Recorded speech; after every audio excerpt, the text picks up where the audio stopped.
I know it's nearly Christmas and it's never nice to share sad news.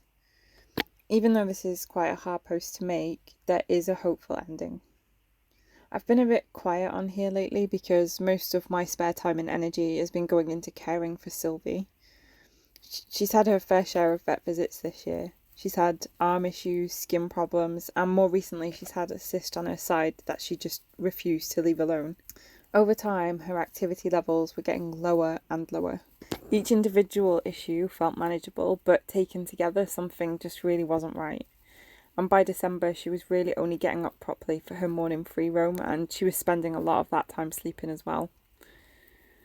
At the start of the month, I had a routine vet appointment booked to get the cyst checked again. That morning, she'd been out free roaming as normal, but when I took her out of her enclosure to put her in her carrier, her breathing was just wrong. And I was terrified, but I was also really grateful that we were already on our way to the vet. She was seen by our usual vet, and he listened to her heart, and he diagnosed congestive heart failure.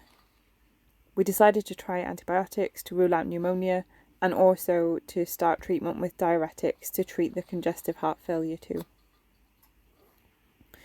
Bringing her home that day felt just so heavy. She's not even a year old, and I just wanted her to be okay. At first she refused the medication, and because stress can make heart conditions worse, I had to take things really slowly and work with her to find a way that she could tolerate. The next day her breathing eased, and I think that's when I probably started to breathe again too. Over the following days she was coughing and clicking, but the sounds were reducing because the fluid was starting to clear out of her lungs. And then at her checkup a week later, the vet was really pleased. Her lungs sounded clearer, she had more energy, and she just sat happily munching while he was stroking her. Congestive heart failure is a huge diagnosis for a tiny floof, but she's responded so well to treatment. She's up more in the night, she's exploring again, she's breathing beautifully, and it's the first time I've ever felt relieved to hear a vet say, "I'll see you in 3 months."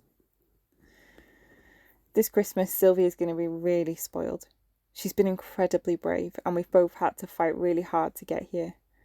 So we're taking our little Christmas miracle, having lots of hugs and snacks, and making the most of every moment together. I'll be sharing a separate video soon about the subtle signs of congestive heart failure because I wish I'd known what I was looking at earlier. But for now, this is just a Sylvie update for everyone who's been wondering when we're doing.